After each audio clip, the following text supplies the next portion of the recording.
¿Ves eso que se acerca a tu nave desde el fondo del espacio? Te diriges derecho a Un Punto Azul, el programa de astronomía, astronáutica y ciencias del espacio realizado por la Agrupación Astronómica Jerezana Magallanes y emitido desde las instalaciones de Radio Indes en Jerez de la Frontera. Si eres un amante del cielo nocturno, este es tu programa. Si tienes un telescopio guardado en el desván, aquí aprenderás a usarlo. Si buscas con quién compartir tus inquietudes científicas, eres bienvenido. Enciende ya los retromotores y activa el escudo térmico, porque estás aterrizando en Un Punto Azul.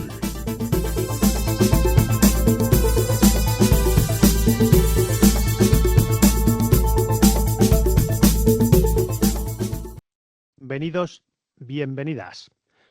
Un martes más, aquí estamos en Radio Indes, la Agrupación Astronómica Jerezana Magallanes, pues con su programa Un Punto Azul. Hoy, bueno, pues tenemos un programa súper interesante con nuestras típicas secciones, pero es nuestro programa ya, creo que 25, ¿no, Lito? Sí, 25 de esta temporada 27.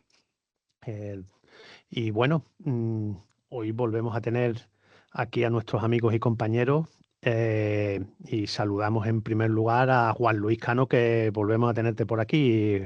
Juan Luis, ¿qué tal? Desde Frankfurt. Hola a todos. Aquí estamos, con muchas ganas de pasar un ratito con vosotros, otra vez. Muy bien. Bueno, pues ahora después de saludarte, voy a saludar al resto de compañeros, pero nos tienes que contar un tema interesante. No paran de pasar cosas por... Claro que la sí, defensa planetaria, ahora que estamos con estos líos de otras cosas. Sí, de hecho tengo bueno, dos noticias. No, además, no una, dos. Una, vale, pues una, venga. Bueno, y vuelve, bueno, nuestra sección, bueno, nuestras dos secciones que trae Jesús Carmona desde Granada. Hola, Jesús, ¿qué nos traes hoy? Buenas, pues hoy traigo un brindis por la astronomía. Anda, en Siempre reliquias es bueno un brindar, brindis. siempre es bueno brindar, siempre. Muy bien, pues. Y habrá viñeta, porque siempre te pedimos que por favor la viñeta no falte cuando viene. Sí, la última vez falté, me pusisteis falta, pero hoy traigo viñeta. Muy bien. Bueno, pues aparte está José Luis Espí, bueno, pues aquí en los extrarradios de Jerez. ¿Qué tal, José Luis? Hoy tenemos revista. Aquí estamos, hoy tenemos revista. Y además una revista de la buena, porque aparte de contar la revista, lo primero que tenemos que hacer es, como prometimos la semana pasada, hablar de un artículo especial. Así que, bueno, pues ahora nos contarás, ¿no? Sí, ahora os cuento. Un magallánico que ha dado un salto a la fama. Bueno, pues saludo a Lito, que siempre nos acompaña. Hoy a Miguel Soto. Hola, Miguel. Y al otro lado del cristal, Joaquín Barroso, hoy al control. Buenas. Y este que os habla, Agustín Almoril. Bueno, pues empezamos el programa.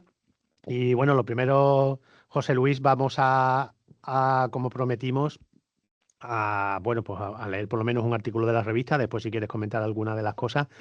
Pero en principio, bueno, darle la enhorabuena a nuestro compañero Lucas, ¿no? Que ya se lo dimos la semana pasada, pero bueno, ha sido una alegría haberlo escrito, y también a don Marcos Montes de Oca. Cuéntanos. Pues sí, si quieres, leemos el artículo. Vale. Pues será muy largo, no es suficiente. Bueno, pues en la página que habla sobre, bueno, antes de entrar en los artículos más potentes, siempre hay una zona donde hay ciertos artículos, en este caso se llama Tribuna, ¿vale? Y en Tribuna, en las dos páginas, se pone el título en grande: Lucas Gallego, 10 años, cuando la curiosidad por el cielo se convierte en divulgación científica. Viene una foto de nuestro compañero Lucas, ¿vale? La foto que hizo de un avión pasando por delante de la Luna, que ha salido en nuestro calendario, ¿verdad? Y una de estas noches me parece que es el Chapín, no sé, con la pantalla y un láser explicando allí cosas y divulgando, con su camisetita, por supuesto, de Magallanes Kid. Y el tema está en que Lucas ha hecho el curso de divulgador científico de la FAE, ¿vale? Como otros muchos, ahí tenemos a Lito, tenemos a Joaquín y a unos cuantos, no sé si eran 7, me parece, 7 eran, Mabel. me parece. Ah, Mabel, sí. Andrés, Mabel, Heike. En fin, Y los y tres que has también, nombrado. claro, y Lucas también, ¿no? Entonces parece ser que bueno, ha sacado, por supuesto, su título, como no puede ser de otra manera, y creo que es el divulgador más joven que hay en la FAE ahora mismo en toda España, ¿no? Con su título oficial de divulgador. Entonces, Marcos, nuestro compañero Marcos, le hizo un artículo y lo mandamos y el Tribunal de Astronomía, bueno, Astronomía de toda la vida, pues ha tenido bien publicarla. Dice lo siguiente: a sus 10 años, Lucas Gallego González no se limita a mirar el cielo con fascinación infantil, lo observa, lo pregunta, lo entiende y sobre todo lo explica. Miembro activo de la Agrupación Astronómica Jerezana Magallanes, Lucas acaba de ser acreditado oficialmente como divulgador astronómico por la Federación de Asociaciones Astronómicas de España, FAE. Un reconocimiento excepcional a una edad tan temprana. Con toda probabilidad se trata del divulgador acreditado más joven de España en el ámbito de astronomía. Y no por una cuestión simbólica ni anecdótica, la acreditación FAE forma parte de un programa formal y exigente orientado a reconocer a personas capaces de combinar conocimiento científico, rigor y capacidad comunicativa para acercar la astronomía al público general. La FAE, que agrupa a decenas de asociaciones astronómicas de todo el país, y tiene entre sus fines la difusión rigurosa de la astronomía y la cultura científica, evalúa a los divulgadores no solo por lo que saben, sino por cómo lo transmiten. En el caso de Lucas, lo que ha destacado no es una acumulación precoz de datos, sino su capacidad para comprender conceptos complejos y adaptarlos con mucha naturalidad a quien lo escucha. Esta capacidad se ha desarrollado dentro de Magallanes Kids, el programa infantil de Agrupación Astronómica Jerezana Magallanes.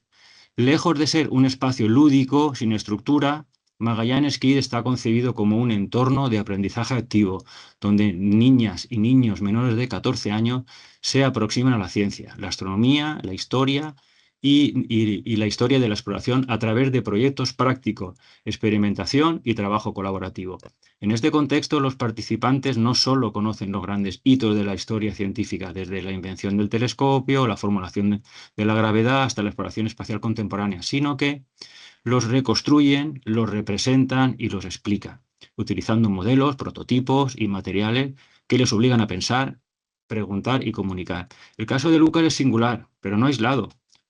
Forma parte de una agrupación con una con una intensa y continuada labor divulgativa reconocida por FAE, en la que otros miembros adultos han obtenido también recientemente la acreditación oficial como divulgadores.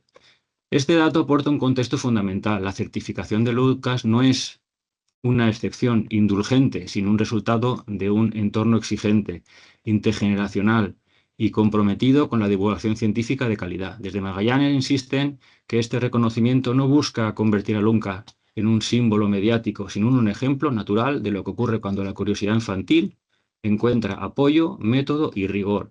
La astronomía no entiende de edades, entiende de preguntas bien hechas y ganas de aprender. La acreditación de Lucas Gallego abre una oportunidad valiosa para reforzar la divulgación científica desde la infancia en Jerez, fomentando actividades educativas, colaboraciones con centros escolares y programas culturales que acerquen la ciencia a la ciudadanía desde una perspectiva accesible, rigurosa y cercana. Porque a veces, para recordar por qué miramos al cielo, basta con escuchar a quien lo hace sin prejuicio y con 10 años. Marcos Montes de Oca, socio fundador de la Agrupación Astronómica Jerezana Magallanes. ¿Qué os parece? Bueno, pues, Un artículo muy chulo. espectacular, muy chulo. Y bueno, le damos las gracias a Marco, pero sobre todo a Lucas y Sí, a sí, sí. Manolo y a Selene, sus padres. Sus Bueno, padres. Y al grupo que forman Magallanes Key, los padres de el resto de compañeros, que bueno, que tienen una labor Hay todos los sábados. hay que decir que todos los sábados el padre y la madre de Lucas, junto con su hermano y otros muchos chiquillos que van ahí, chicos y chicas, se reúnen todos los sábados en un local que tienen a hacer ciencia, a hacer maquetas, a hacer divulgación, a hacer miles de cosas relacionadas con la astronomía y las ciencias. Y eso es una labor de ellos dos inmensa, desde luego, ¿eh? Y por supuesto la implicación del resto de los padres, porque Sí, aquello no sí. es dejar a los chavales a que Y hagan los una actividad demás, claro, extraescolar, sino y los demás padres que van y los llevan. Y los nosotros dejan allí colaboramos con... especialmente Lito, Claro, que va allí a acompañarlo. Lito, Bueno, hay algún vídeo por ahí chulo de explicando Lito algunas de las Sí, sí. actividades No, espectaculares. pues ya no hace falta que vaya yo, porque yo he visto uno de Lucas hablando del ligo, del instrumento laigo, o bueno, ligo, es que digo, bueno, mejor me quedo en casa, porque bueno, no hace falta. pues sí, fantástico, fantástico. Muy bien. Bueno, pues vamos a pasar ahora con Juan Luis, pero si quieres decir algo más de la revista, José Luis, no sé, Sí, ya sí, estamos ya a que mitad de estamos, mes, ya a lo mejor, pero bueno, si hay alguna no, cosa. simplemente los artículos más importantes, por ejemplo, que cabe destacar los Arjuna, los grandes desconocidos del sistema solar, ¿vale? Que es un proyecto de un telescopio utiliza telescopio de 2 metros en el observatorio de Teni para caracterizar asteroides con órbitas similares a la Tierra. Anda, Juan Después Luis. está el de nuestro, Bueno, sí, tú has hecho varios artículos, ¿no, Juan Luis, en la sí, revista también sobre. también. Sobre defensa planetaria ha habido una trilogía, ¿no? La hemos comentado aquí. Sí, sí. Bien, el siguiente es de nuestros compañeros Juanjo García y Alex Mendiola Goitia, un proyecto estratosférico, que es el de los globos, que lo hemos traído también por aquí por nuestro programa, ¿vale? Después uno muy curioso, que es el de Seastar S50, no os dejéis engañar por las apariencias, algo más que una bonita foto. Y hablas el famoso Seastar, que está dando mucha guerra en todos los foros de fotografía y de de todo lo que está revolucionando este pequeño cacharrito. Y si no, que se lo pregunten a Marichu, que no quería, está encantada. Después ya Bueno, tenemos las efemérides. había escrito algo que ha sorprendido de que ya está un poco cansada Sí, de. porque, claro, tú lo pones, lo enchufas, te vas, y cuando vuelves está la foto hecha, o sea, es que no hay que hacer nada. Y para Bueno, pero gente como ella le ella, da un toque claro, personal después. hombre, después ella lo procesa un poquitín y le da su toque. Pero para gente como los que hemos vivido la época dura digamos, de la fotografía, un montón de cacharros de baterías, de no sé qué, siempre te falla algo, siempre las estrellas movidas, siempre las estrellas desenfocadas. Y ahora echar el cacharro así como el que tira una cosa al suelo y se pone a hacer fotos. Dice, maldita sea, con cuánto tiempo perdido, ¿no? Pero no, está muy bien. Yo lo he gastado también y es un juguetito muy apañado. Además, muy apañado para divulgación. Para divulgación, pero ahora estamos hablando de Lucas, ¿vale? Lo llevamos a un sitio de divulgación, lo enchufamos a una tablet o incluso a un cañón y estamos viendo en tiempo real galaxias y cosas que de otra manera sería imposible, ¿vale? Bien, pues para ir terminando, pues el origen de la vida en la Tierra y las claves para encontrarla en otros mundos, que es el artículo de astrobiología, que también de nuestro compañero Jorge Pla, y, y la parte de técnica es enfocadores astronómicos, ¿vale? Habla sobre varios enfocadores electrónicos y no electrónicos para enfocar nuestros telescopios, la parte de cacharros. Después, en Mujeres de Astronomía, Nancy Grace Roman, la madre del Hubble, ¿vale? Que habla sobre astrónomas importantes. Y ya viene la sección de fotos, que hay aquí algunas maravillas, ¿vale? Pero ahora mismo, en este último, pues no hay ninguno así de los que conocemos nosotros, ¿vale? De nuestro entorno o de nuestros socios, que muchas veces comentamos que han publicado fotos. Pues nada, esto es más o menos la revista de este mes. Ok, Bueno, Juan Luis pues Juan desde Luis no aquí tiene, apoyamos. esta vez Juan Luis no tiene. Pero bueno, ha tenido. Nosotros Ha tenido, apoyamos como agrupación, por supuesto, a la revista Astronomía, porque es la mejor claro, revista de astronomía a nivel nacional e internacional en español, claro. ¿vale? Y también damos las gracias, por supuesto, a Ángel Gómez Roldán, su director, bueno, pues por haber publicado el artículo de Lucas, pero por la labor que hace, ¿no? Tanto cuando vamos a congresos, vamos a actividades, bueno, pues apoya muchísimo a la astronomía de aficionados Sí, sí, y nos tiene siempre en consideración y ha nos tiene venido en al programa, en consideración a fin, todos es un tipo muy interesante, la verdad. Así que muchas gracias, Ángel, y bueno, que siga existiendo la revista Astronomía. Bueno, pues vamos a continuar con dos noticias que nos trae Juan Luis. Creíamos que traía una, pero bueno, se han debido de reproducir. Juan Luis, cuéntanos, que nos tienes en agua, una la En estos sabemos. tiempos convulsos también está, ese demasiado Sí, a también ver, convulso también, ¿no? que no quiero quitar mucho tiempo de la presentación de Jesús, vamos, son unas presentaciones estupendas. Y bueno, si hay tiempo para las dos, lo hacemos, pero si no, lo hacemos una y ya está. Sí, sí, si hay tiempo, bueno, un ratito está bien. A Jesús le dejamos la última media hora por lo menos o más. Así que Vale. Bueno, pues la más reciente, desde luego, es la del meteoroide que cayó aquí en Alemania el domingo, ¿no? El domingo creo que eran las 7 menos 5 de la tarde o por ahí, que bueno, ha sido todo un evento aquí en Alemania, porque se ha visto desde casi todo el país, también desde Bélgica, Holanda, Luxemburgo y el noreste de Francia. Y bueno, pues ha sido un caso bastante particular, ¿no? Porque ha sido un objeto tan grande. Bueno, estamos siempre hablando de objetos pequeños, ¿no? Pero suficientemente grande como para que después de la reentrada haya dejado meteoritos en tierra. Y de hecho en el tejado de algunas casas en un pueblecito cercano a Coblenza, en Alemania, ¿no?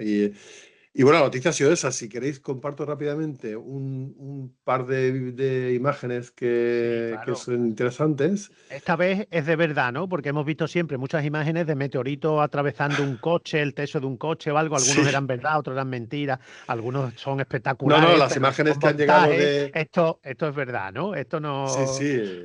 Además se han recuperado, a diferencia de otros casos en los cuales se tarda más en recuperar los meteoritos. Sí. Aquí, como claro, cayeron en un tejado, pues se han recuperado bastante rápido, ¿no? Y han, de hecho, conseguido recuperar unos cuantos trozos más. Así que, y parece que el objeto es bastante interesante. Podría ser incluso un trozo de Vesta. Bueno, aquí está el vídeo con la imagen Mira, del meteoro, sí, que se ve perfectamente cómo tiene varias explosiones a lo largo del sí, recorrido. sí. Como se ve, la trayectoria es bastante plana, o sea que toca un ángulo de entrada bastante pequeño. A ver si lo puedo volver a poner. Sí. Y bueno, aquí en Alemania hay una red bastante potente de cámaras de todo cielo que se llama All Sky 7. Y bueno, bastantes, creo que hasta 18 cámaras del sistema fueron capaces de recoger las imágenes de la entrada.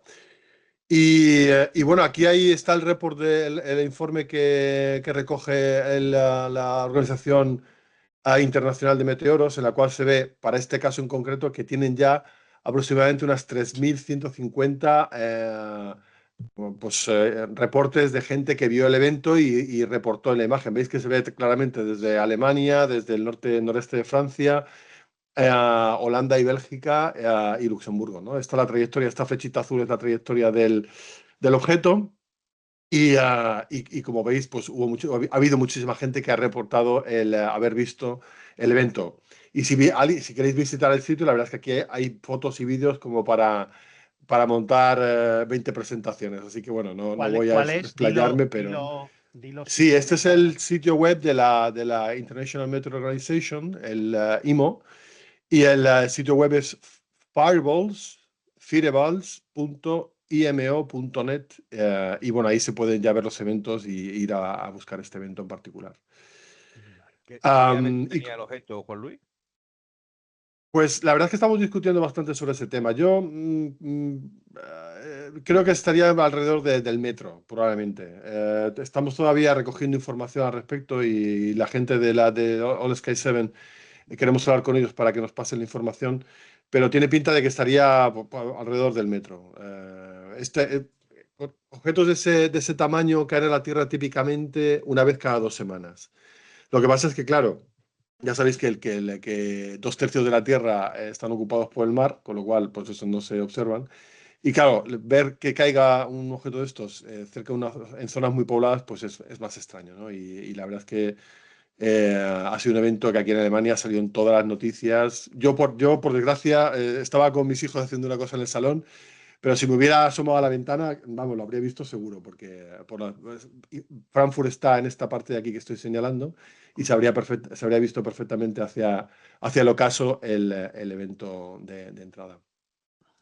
Y bueno, pues como os decía, ha habido ya varios meteoritos que se han recogido y estamos a la espera también de que se pueda llevar alguno de ellos a hacer un análisis más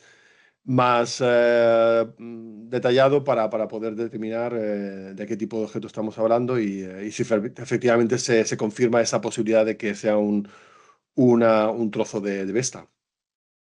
Pues sí. Así que nada, esa es Sería muy la... interesante. Sí, sí. En fin, un Eso- caso más ese de tipo- entrada y de... Dime. Sí, no, que ese tipo de objetos es imposible que lo detectéis vosotros desde Bueno, no. fuera, ¿no? Porque son un No, no, tamaño no. demasiado pequeño, ¿no? No, imposible podéis no. haber- Lo hemos hecho ya 11 veces. Creo que lo hemos mencionado en alguna ocasión. Hemos sido capaces de observar en 11 ocasiones objetos de este tamaño, más o menos, de entre 50 centímetros, o sea, medio metro y 2-3 metros de diámetro, y haberlos visto unas cuantas horas antes de impactar a la Tierra y haber sido capaces de determinar con una precisión exquisita dónde iba a caer. Y de hecho, haber recogido meteoritos, ¿no? Como el caso que pasó en Francia, en Normandía, y el que pasó cerca de Berlín también hace un par de años. Así que sí. ¿Sabe lo que pasa? Que este venía de la zona iluminada del cielo, con lo cual me temo que no era fácil. vamos a conseguir encontrar ninguna medida que nos permita identificar el objeto cuando todavía estaba en el espacio. Pero bueno, que sí, cada vez estamos siendo más capaces de descubrir estos objetos y 2024 fue un año especial para eso, porque tuvimos en 4 ocasiones, descubrimos objetos que iban a impactar con la Tierra unas horas antes de que impactaran. Por desgracia, en 2025 y lo que llamamos 2026, no hemos visto ninguno antes de que impactaran. Y bueno, aquí la noticia es eso, que han caído meteoritos y que se han conseguido recuperar, ¿no? Que siempre es interesante poder correlacionar el material que observamos en el cielo con el material que recogemos en tierra. Y es una casualidad, ¿no? Que tantas piedras que hay por ahí en el espacio y que sea un trozo de un asteroide famoso, ¿no? Porque si resulta ser de Vesta, oye, es uno de los grandes, ¿no? Sí. Una Y de estos se casualidad. conocen bastantes, o sea que Ajá. si se confirma se va a poder correlar fácilmente con todos los que ya conocemos de Vesta. Bueno, pues estupendo, Juan Luis. Y alguna cosita más que no sabemos, ¿no? Y la otra... La sorpresa. ¿Alguna primicia o...? No, otra noticia la sacamos también el viernes pasado y es lo que os adelanté un poquito de la última vez que estuve aquí hace 2 semanas, creo, si no recuerdo mal, y es que finalmente hemos procesado las imágenes que obtuvimos del asteroide 2024 YR4 con el James Webb y gracias a esas imágenes hemos conseguido eliminar completamente la posibilidad de que YR4 pueda impactar con la Luna en 2032, que recordaréis que quedaba un 4% más o menos de probabilidad de impacto. Y gracias a estas observaciones con James Webb, que además han sido las observaciones más profundas que se han hecho jamás, porque hemos alcanzado una magnitud visual de 31, cuando hemos procesado esa información y la hemos añadido a toda la que teníamos anteriormente, pues hemos conseguido acotar más precisamente la trayectoria del objeto y hemos visto que efectivamente no va, esa probabilidad de impacto se cancela y va a pasar aproximadamente a unos 20.000 kilómetros de la superficie de la Luna, ese famoso 22 de diciembre de 2032. Así que nada, esa es la noticia que, bueno, no es que nos preocupara mucho el tema de la Luna en particular, pero bueno, algunos estábamos, digamos, un poco pensando que un impacto en la Luna de un objeto de ese tamaño habría sido, desde luego, un espectáculo científico Hombre, impresionante, ¿no? interesante, Aunque luego habría hubiera habido sido hasta consecuencias de mejor. otro tipo, pero desde luego el espectáculo habría sido bastante Hombre, interesante. Si no le da un pepinazo como para desviarla, es una cosa curiosa, bueno, y bonita de investigar. Como Suficientemente pequeño. Este era 60 metros, con lo cual, no, claro. nada, la Luna, eso Bueno, es como una el que cicatriz. descubrió Madiedo, ¿no? Madiedo, acordaros el tema. Así que, bueno, pues estupendo. Sí, bueno, yo sería esa muchísimo noticia mayor, sería muchísimo mayor que ese. mayor pero que ese. Sí, mayor que ese bastante, sería, sí. bastante mayor, sí, bastante. Bueno, esa noticia ya la sabía porque los que seguía a Juan Luis Cano, que todas estas cosas también las pones en sus redes sociales, así que es bueno Eso es. enterarse. Pero Bueno, bueno, quería pues traerosla para contárosla.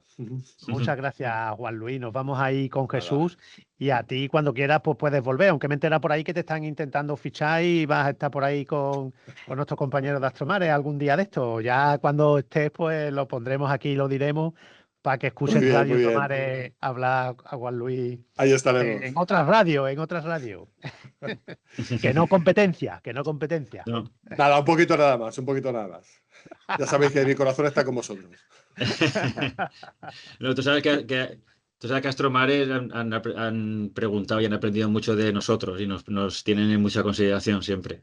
Bueno, han venido muchas veces al programa. Y han venido muchas Sí, veces al sí, programa recuerdo, sí, sí. y son compañeros estupendos, así que Tienen un buen programa de radio sí. también en Radio Tomares. Así que, bueno, pues ahora sí nos vamos a Granada bueno, a esa reliquia, aunque en vez de reliquia por el nombre, no sé si se puede llamar reliquia a Jesús. Pues yo tampoco. ¿Me oís bien? Sí, te Sí. oímos muy bien. Sí, sí, vale. Es que he cambiado a los auriculares. Yo tampoco sé si esto podría ser una reliquia porque de alguna forma he traído una amalgama de cosas que quiero contar sobre un sitio en concreto y especialmente sobre un personaje. Así que empiezo a compartir ahora y, y a ver si vamos contando lo que os traigo hoy. Os Bueno, repetimos que estas ahora secciones se graban también aparte y están en YouTube, ¿vale? Para que quiera ajá, ver el vídeo. Venga, yo Jesús. os haré una descripción todo lo detallada que pueda. Bueno, pues hoy traigo una especie de comparación o de explicación de la relación que hay entre dos potencias, hoy todavía potencias, como son Reino Unido y Francia. Muchas veces habréis oído del observatorio de Greenwich, que está muy cerquita de Londres, como el observatorio, pues bueno, donde está el origen de coordenadas de todos los meridianos y tal, pero yo quiero romper una lanza hoy por todos los trabajos y por las investigaciones y por un astrónomo francés que trabajó en el Observatorio de París. Y vamos a tratar de ver esa relación entre los dos países explicando un problema matemático al que tendremos que abordar en otras cosas.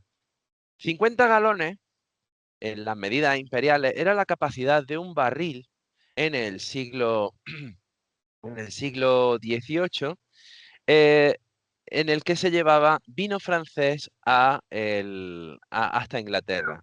El Burdeos era el vino francés que más era demandado por el Imperio inglés. Y había un problema, y era con un barril que lleno pesaba 275 kilogramos, cómo se repartía en botellas para que los cálculos no fuesen una pesadilla matemática a la hora de venderle vino francés a los ingleses. Pues para eso vamos a tener que recurrir a la astronomía.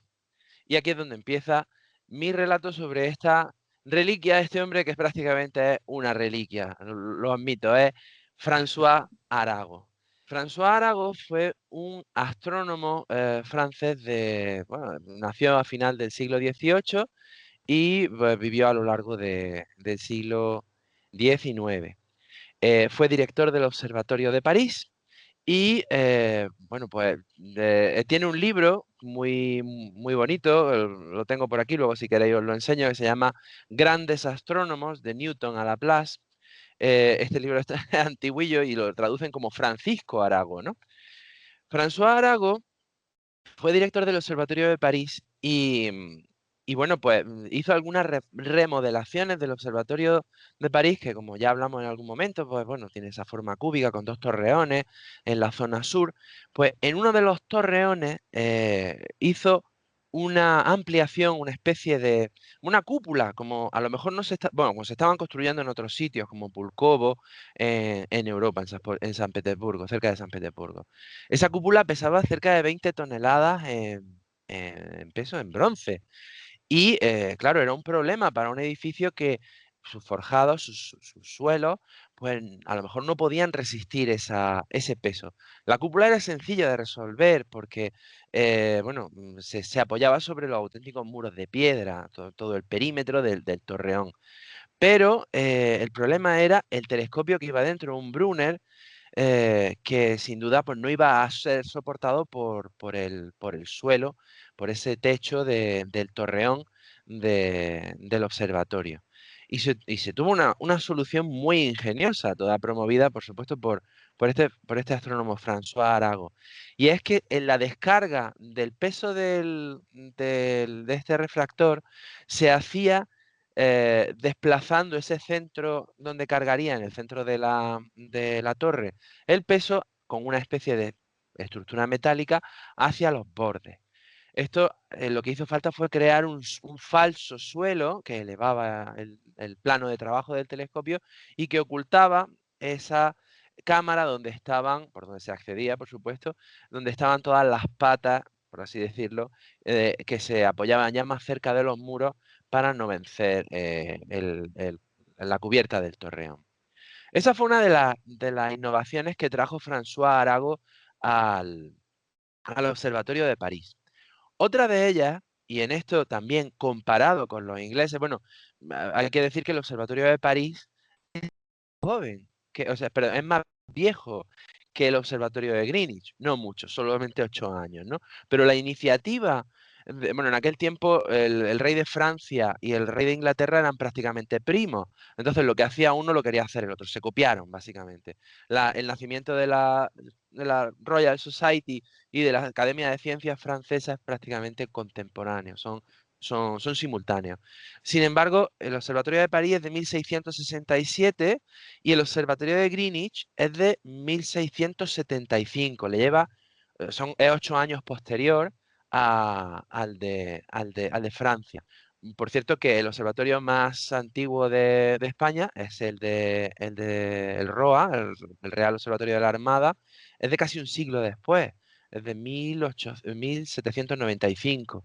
Entonces, bueno, aquí llevábamos cierto retraso, aunque también es cierto que hubo otros amagos de observatorios muy anteriores al ROA, que fueron la Guardia de Marina y demás, que están por allí, cerca vuestra, por Cádiz y San Fernando, ¿no? Bien, bueno, pues en esto es otra cosa que François Arago le llevó la de a los ingleses. Habréis oído muchas veces de las charlas de Navidad que la Royal Society hace para divulgar ciencia y que fueron inauguradas por Michael Faraday, que hoy en día todavía se siguen haciendo. Han habido grandes científicos, astrónomos, matemáticos que han hecho sesiones de divulgación enfocadas a todo el público, en donde se hacen experimentos pues, muy visuales y que dan una idea de cómo son los principios científicos. Michael Faraday pues, hacía cosas pues, con electricidad, con magnetismo y demás. Estas charlas de la Royal Society de Navidad se iniciaron en 1825. Sin embargo, François Arago desde 1813 ya hacía unas charlas con una gran asistencia, con una gran fama en el Observatorio de París. Tanto es así que se modificó el observatorio, añadiendo 2 alas en los laterales, una de ellas dedicada solamente a un paraninfo, a un auditorio con una capacidad de 800 personas, donde se hacían charlas de divulgación que tenían una recepción fantástica por parte del pueblo francés y que llevaba adelante. Aquí traigo algunos grabados de la época sobre esas charlas. Y aquí veis este grabado que he encontrado de la Royal Society de las charlas que daba Michael Faraday mira, desde 1825. Los franceses ya lo hacían más de una década antes, ¿no?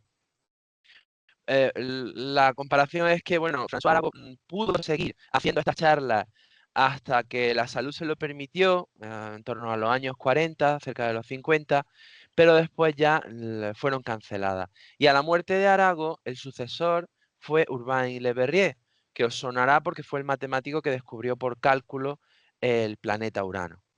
Urbain Le Verrier, yo creo que ensalza la figura de François Arago, porque mientras que François Arago tenía que ser, entre muchas otras cosas, en el ámbito científico, en el ámbito personal, una gran persona. Cuando leéis este pequeño libro de grandes astrónomos, la calidez con la que escribe acerca de Newton, de Herschel, de Laplace, de Flamsteed, te hace ver que es una persona que busca la excelencia de sus compañeros, ¿no?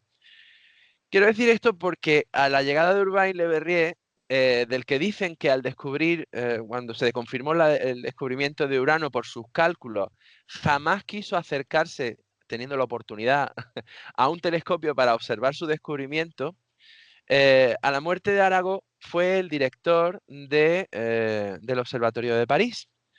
Y lo que hizo fue destruir el observatorio, no, destruir las dependencias que había construido François Arago para la divulgación y en ese auditorio. Y se construyó un apartamento para él de 400 metros cuadrados.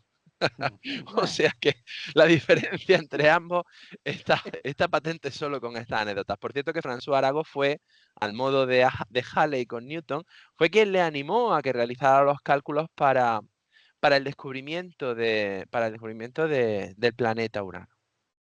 Bien, bueno, como veis, las charlas de la Royal Society se siguen haciendo cada vez con más medios, no fallan ni un año, han estado muchísimos astrónomos y pues siguen siendo hoy un evento mediático, ¿no?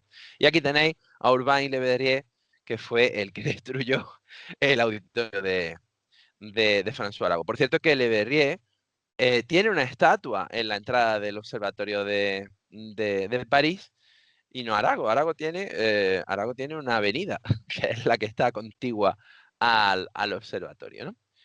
Y bueno, y aquí quiero pasar a otra hazaña de François Arago que no es originalmente suya, sino que es un perfeccionamiento de otra que empezó unos años antes. No sé si os sonará el nombre de Louis Gaudin. Fue un geodésico, un geólogo al fin y al cabo, que empezó a medir la curvatura de la Tierra, empezó a medir el tamaño de la Tierra y sobre todo del Reino de Francia. Por triangulación, con diferentes hitos geodésicos, uno de ellos en el Observatorio de París, pues fue haciendo triangulación y midiendo las distancias entre diferentes regiones de Francia hasta llegar a los Pirineos, incluso pues llegar más allá a España.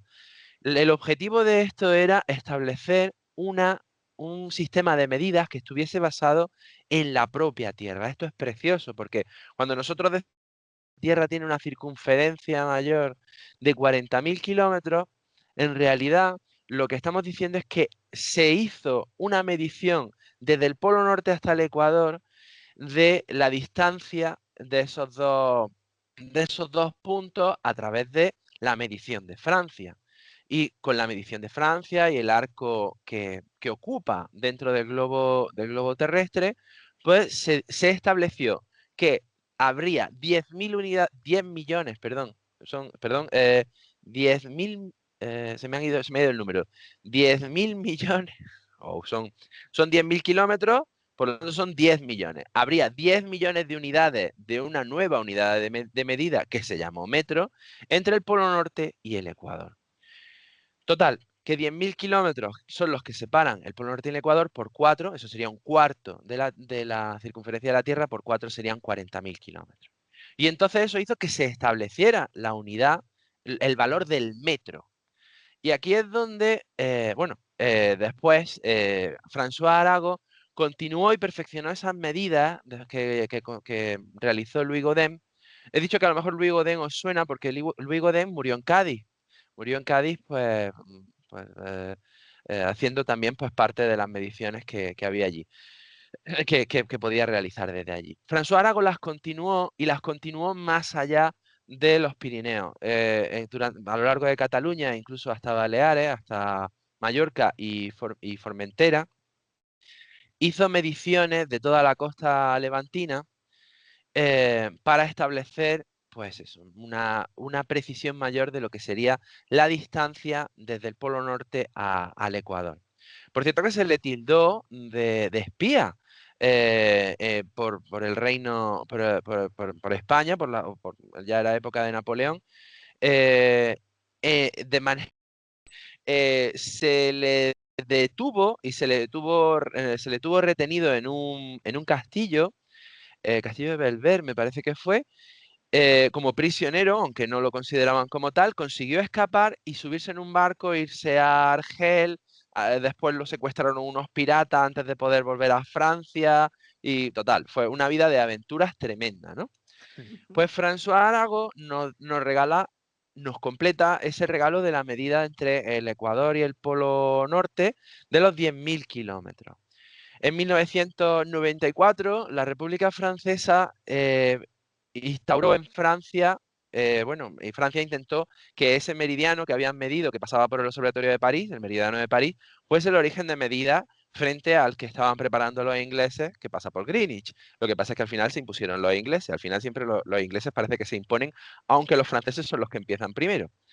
El caso es que en París hay 197 medallones que se pusieron a lo largo de esa línea del meridiano. Uno de ellos está en el Observatorio de París.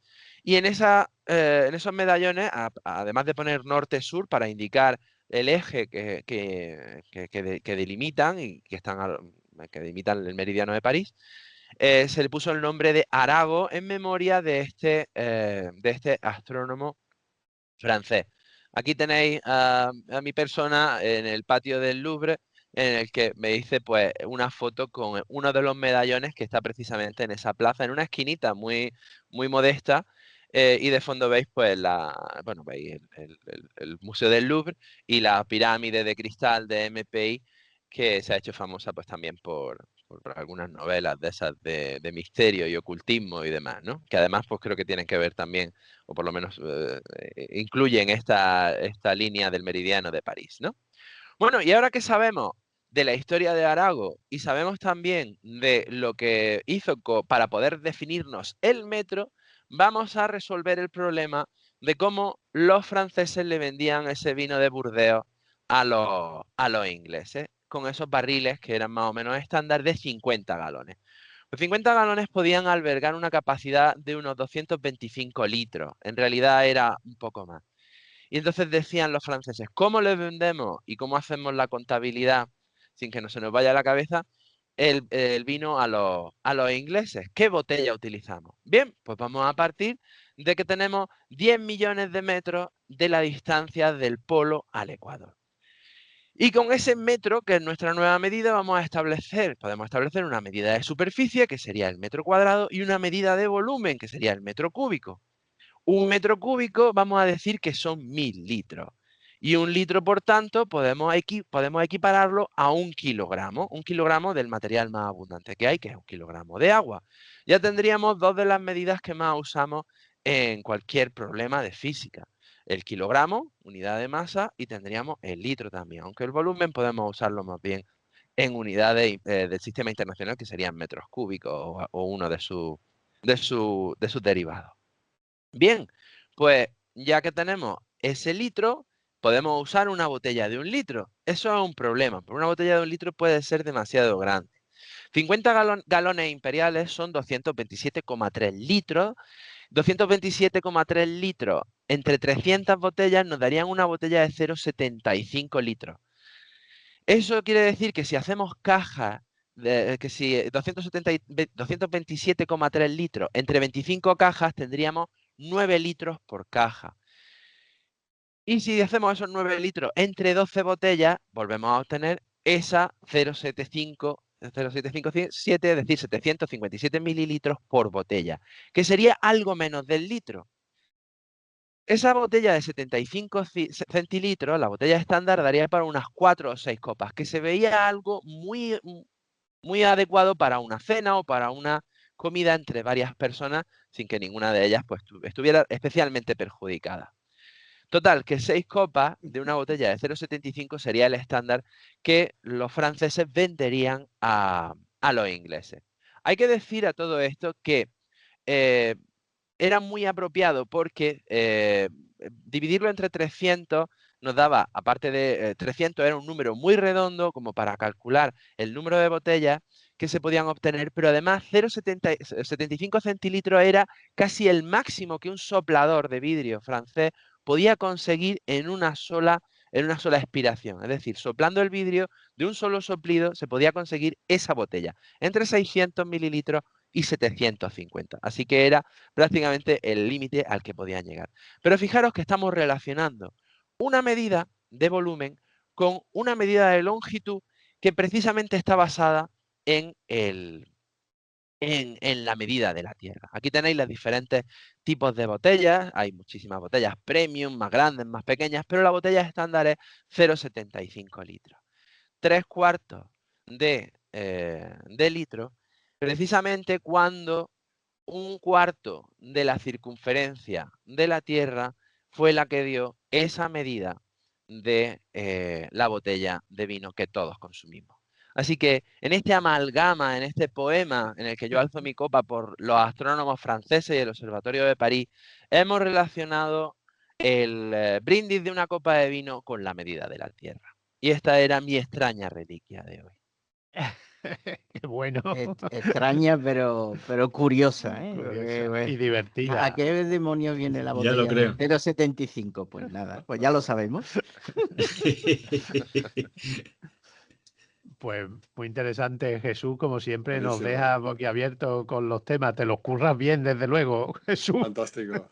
Fantástico, fantástico, de luego. Muy bien, Muy me alegro bien. que haya gustado. Este es el libro, antes que estaba más en chiquitillo, el libro es Grandes Astrónomos de Francisco Arago. Esta edición la encontré en una librería de viejo, pero me la compré inmediatamente porque digo, Francisco Arago, Grandes Astrónomos, y lo adquirí. Además, el libro se lee fácil, los capítulos son muy pequeños, hay unos 10 o 12 astrónomos, ya digo, desde Newton hasta Laplace, franceses, ingleses, alemanes. Es un libro muy bonito y además que te acerca un poco a este gran divulgador francés del siglo XIX, Francisco Arago, François Arago, que ya habéis visto que tiene mucho que ver en nuestra vida y en nuestras reuniones sobre mesa también.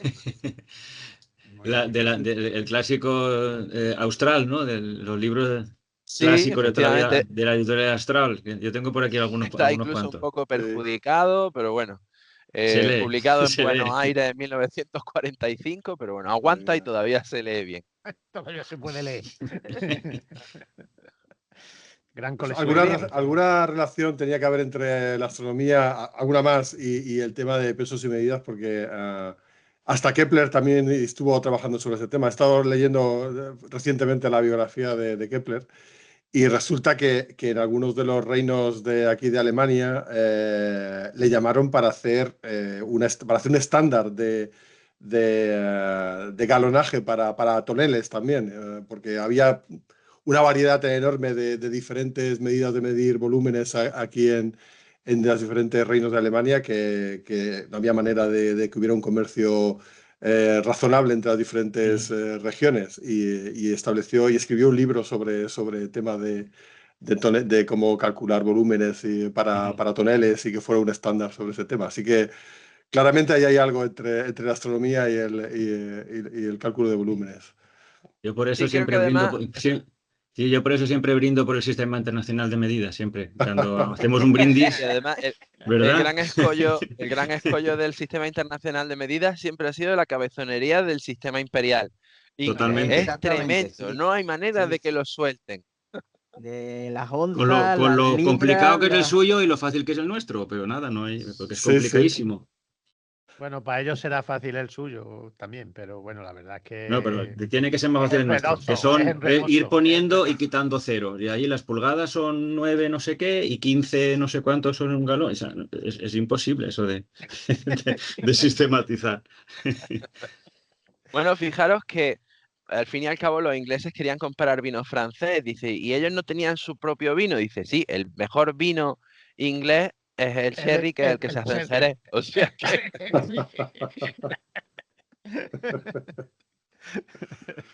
Era suyo porque las bodegas al final se las quedaron aquí, pero vamos. Muy bien. Bueno, pues Jesús, aparte de la reliquia, que como siempre espectacular, tenemos viñeta, ¿no? tenemos viñeta, estoy accediendo a ella. He vuelto a dibujar un Estamos poquito. dando hoy a las viñetas. José Luis hace poco en una charla en el Ateneo presentó tus viñetas, sobre todo del Sí, Eclipse, sí, que son espectaculares, sí, así que estuvo súper Sí, sí, divertido. terminé la charla con tus viñetas y yo creo que te mandé el enlace para que Sí. sí, lo sí, lo vieras. tengo. Muchas gracias. Perfecto. Con mucho gusto que la uséis para divulgación y para evitar que nadie tenga ningún problema en la vista. De Claro. hecho, me han contactado hace poco desde Guadalajara, de una sociedad que hay por allí que hace divulgación a Lula, una chica que además en el último, en Aranjuez le dieron un premio por hacer divulgación en la España vaciada. Y me pidió unas cuantas viñetas y también las estuvo usando en una presentación de Eclipses, Ah, sí, precisamente. claro, estuvo con nosotros en los premios. Sí, sí, ya sé quién Sí, es. Pues bueno, voy a ver si os pongo la viñeta. Esto siempre tiene su truquillo. A ver si... Para nuestros A ver. seguidores en YouTube y en Twitch, pero sobre todo ya sabéis que la extraemos y están todas las viñetas sueltas en YouTube. Pero aparte, bueno, pues la va a contar porque siempre la viñeta es texto. Lo que Sí, pasa es que el cómic, la imagen también es es muy bonita y es visual. dibujo, es muy visual. Bueno, pues vamos allá. Como siempre empiezo desde mi mesa de dibujo con la viñeta de Astrónomo Incógnito. Y desde mi mesa de dibujo esta semana, que me falta un poco la voz porque tengo una faringitis, os digo... ya está. Y en esta ocasión lo que traemos es astrónomos anónimos, en este caso confesiones. Vemos a un personaje en la penumbra que está pues con unas gafas de sol y un gran telescopio al lado que nos dice: me llamo Carlos Sagano, soy de la agrupación de Astrónomos sin Descanso, he salido de observación los últimos 127 días, luna llena incluida. Y una voz fuera de cámara dice: Carlos, si nos das tantos datos, ¿a qué viene todo ese anonimato, penumbra, gafas de sol? De anonimato nada, esta noche salgo de observación otra vez y no quiero perder mi adaptación récord a la oscuridad. 127 días de adaptación a la oscuridad. Las pupilas tendrían que estar ya como... Bueno, y en el dibujo aparece él con Sí, sí, gafas, sí. bueno, no oscuras, sino gafas para eclipses Sí, solares, casi. claro, casi Ese, de eclipse. ese personaje no ha vivido el enero y el febrero que hemos vivido aquí, porque con 100 y pico de días Eso es verdad. de adaptación era un sueño, vamos, irrealizable. Pues mira, si queréis, para que veáis que es la perseverancia lo que hace que la observación sea posible, os puedo compartir una imagen de febrero. A ver, ¿Tuya? sí, sí, a Sí, ver, os voy a ¿algún compartir hueco que cogiste o algo o qué? un hueco, pero vamos, que ni pintado. Vamos, El vamos, 12 de ahí está. febrero, En astronomía se después llama ventana, una ventana de, sí, una ventana de oportunidad, de de oportunidad. lanzamiento. Pues el 12 de febrero, después de semanas y semanas de lluvia, yo llevaba desde noviembre con este doble eclipse de Júpiter esperando para poder fotografiarlo y decía, dice, bueno, tal y como está lloviendo y como están los pantanos para atestiguarlo, no voy a poder hacer el eclipse. Y la semana anterior empiezo a ver que se abre ligeramente el jueves 12 de febrero por la noche, era en torno a las 8:30, el cielo para poder observarlo. Mi mujer y yo dejamos a los niños con los abuelos, nos fuimos con el telescopio, un frío tremendo, ninguna certeza de que los fuéramos a conseguir, pero allí estuvimos, el ordenador se me quedó sin memoria para hacer los vídeos, total, una odisea, pero al final fue posible el sacar pues Júpiter con un doble eclipse de Calisto y Europa con cierta buena calidad y de todos los Wow, vídeos una pequeña animación de Wow. ese movimiento de las sombras a lo largo de la Sí, superficie fantástico. de los Júpiter. tránsitos de Europa. ¿Quién has dicho? No, el ¿Europa? tránsito de las sombras son Europa, eclipses. Sí, sí, de la sí, sombra, son El de la tránsito sombra. de las eclipses, sombras son son la, eclipses, tal cual. Sí, sí, una claro, sombra. Europa y Calisto están a la derecha Sí. de Ah, lo que sí, sí, ya se lo nos pude vemos. Sí, sí, sí. captar y lo que está sobre, uy, esto es que como tengo imágenes en una galería, lo que está sobre Júpiter son las Son- sombras de Calisto Sombra. y de Europa. wow. Sí, sí, sí, sí, sí, sí, qué bien. Sí, sí. En Pues en ese enhorabuena. sitio de Júpiter verían un eclipse de sol, correctamente. ¿Vale? Claro, Eso efectivamente. Sí, es. sí, sí, sí, sí, claro. Muy Y bien. ya si queréis de lo Pues he visto último, algunas que fotos ya que tengo material aquí, Sí. Sí. os enseño lo que os he hablado en Ah, alguna vale. ocasión, que son Sí. estos pequeños prismáticos, ojos de búho que se llaman, Ajá. que esto tiene mucha gracia porque en el momento en el que te los pones, Ya se te parece un ven los búho. ojos enormes. Estos los tengo hace 2 o 3 años y me han dado muchísimas alegrías porque son sencillos de llevar a todas partes. De hecho, los tengo hoy en casa porque me los traje del coche, que siempre los llevo ahí. Parecen Eh, unos prismáticos de ópera casi, ¿no? Efectivamente, se Sí. llaman también así. Tienen 2 aumentos, 2 por. Y dice, bueno, con eso no verán mucho más. Pues lo que tienen estos prismáticos, este dispositivo óptico, es que te permite ver un gran campo, así, casi a simple vista, como si fuese tu vista natural, pero con una profundidad mucho más grande, puesto que colectan mucha más luz. Entonces, ves grandes campos de estrellas muy amplios, constelaciones enteras si quieres, pero ves muchísimas más estrellas porque captan muchísima más profundidad de campo, luz y demás, con una comodidad tremenda. Entonces, es como si fuera un superpoder que te pones casi sin notarlo sobre la cara, y entonces tu visión se potencia al máximo. No son muy caros para lo que son. Estos en concreto de Omegón no son 2 por exacto, son 2,1, o sea que consigue un poquito más. Así que yo lo recomiendo para cualquier aficionado que quiera darse el gusto mientras las cámaras funcionan o Mientras el entre Siestar objeto y está haciendo objeto. fotos, te pones tú con tu ojos de búho, ¿no? A ver cositas. Ajá. Y dejas O el si lo Siestar llevas ahí. simplemente por ahí y dices, esta noche voy por una carretera y dices, oye, que se ven las estrellas, te paras un momento, los sacas porque no necesitan preparación ninguna, echas el rato que quieras viendo las estrellas y después sigues sin gran parafernalia. Muy bien, pues súper Ujú. interesante, Jesús. Muchas gracias. Es verdad que habíamos hablado alguna vez que queríamos conocer los que tenías Ujú. para Por eso lo he ponerlos en radio. traído y digo, hoy os lo enseño. Muy bien. Muy bien. Bueno, pues ya estamos acabando. Gracias, Juan Luis, por volver. Últimamente te estás prodigando. Ya sabes que puedes venir cuando quieras y sin avisar. Me ha encantado. Y, y gracias, Jesús, que ya hacía un mes o así que no te veíamos por aquí. Vamos, normalmente vienes una vez al mes o así, pero bueno, es verdad que ya te echábamos de menos nuestras reliquias. Yo echaba de menos Y también, tenía ganas de traeros una. Pues sí. muy Ha estado bien. fantástica, fantástica. Ha Ya estado cada vez te muy costará bien. más porque ya tantas reliquias no hay, pero Sí, bueno, tengo que ya. echarle mucho cuento para que parezcan tan impresionantes, pero sí.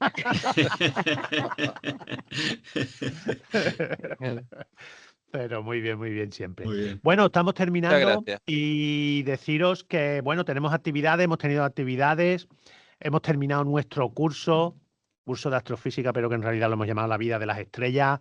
Lito, ¿qué tal el curso? ¿Cómo ha acabado? Bien, yo creo que bien. Yo pregunté y todo el mundo contento. Ahora, no sé si era para dorar la píldora Bueno, hemos al tenido ponente o no. Al profe. bastante asistencia y la gente ha Sí, estado sí. participativa y Ya acabamos preguntando. con la vejez y la muerte, que suele ser lo más espectacular de las estrellas, y bueno, gustó, creo. Bueno, yo hice un pequeño sondeo y bueno, la Bueno, gente agradecida, sí. el curso lo vamos a subir, ya las 2 primeras sesiones están subidas en nuestro YouTube también. La Y ahora tercera la también. tercera ya, o si no, Hoy lo hoy la ha subo. subido ya. Y por supuesto, los que han asistido al curso tienen la copia, pero ya lo hemos hecho público para todo el que quiera. Y esta semana seguimos con actividades. La semana pasada también tuvimos la charla que hoy no ha pedido venir Javier, pero aparte de terminar el curso, tuvimos en Los Toruños la presentación del libro de Javier Parra, que estuvo aquí presentándolo también en Un Punto Azul y nos dio una charla sobre el sol.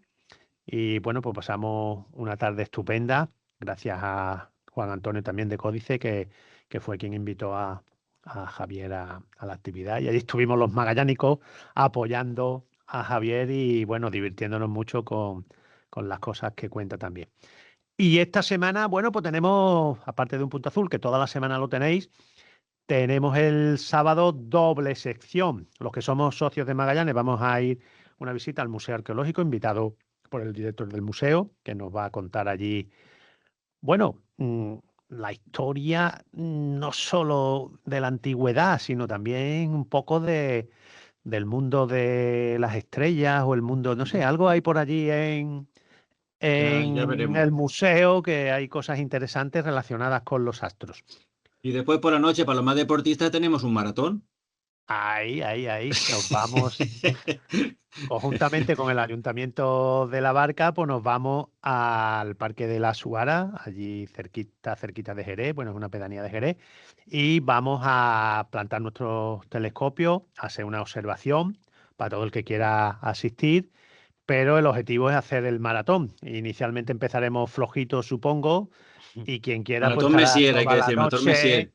Hay que hacer el maratón Messier y conseguir todos los objetos, que estamos en fecha, ¿no, José Luis? Tú eres el que Sí, sabe que es sí. la fecha buena para hacerlo? Bueno, la luna... siempre alrededor de San José, alrededor del equinoccio de primavera, es cuando hay algún par o 3 de noche, en los que si empiezas tempranito y acabas tarde, sobre todo los más difíciles son los de tempranito, que aún casi no se ha puesto el sol, puede llegar a ver todos los 110 objetos de Messier en una noche.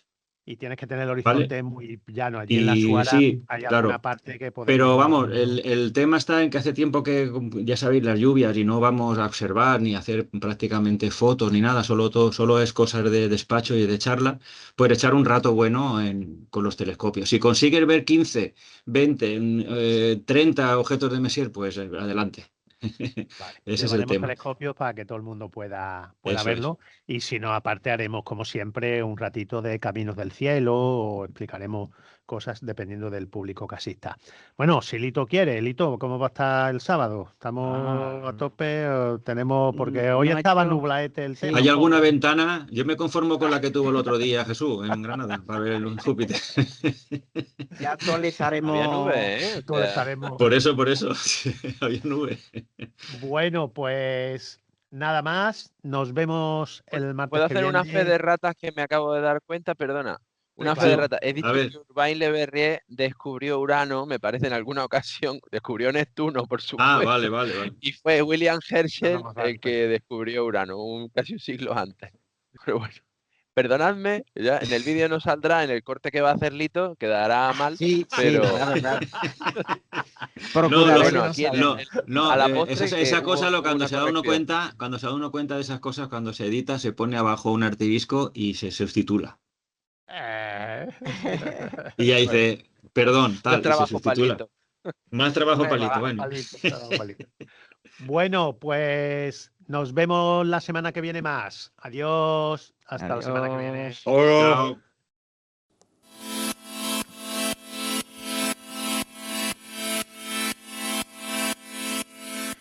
Dejamos ahora que tu nave despegue rumbo a otros mundos.